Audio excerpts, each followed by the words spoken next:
What are the objectives behind implementing ethical guidelines? The objectives behind ethical guidelines include promoting integrity and transparency, protecting stakeholder rights, ensuring privacy and respect, and maintaining honesty in data management to build trust and uphold moral and legal standards. What aims to be achieved through data governance practices?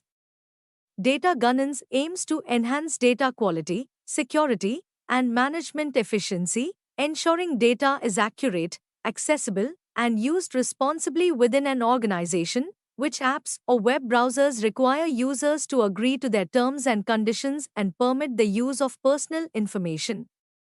Virtually all apps and web browsers require users to accept their terms and conditions before usage, which often includes permission to use certain aspects of personal information. This includes popular social media platforms like Facebook, Instagram, and Twitter, productivity apps such as Google Workspace and Microsoft Office, web browsers like Google Chrome, Mozilla Firefox, and Safari, and many others. These terms typically cover data collection, storage, and sometimes sharing practices to improve services, provide personalized content, or for advertising purposes.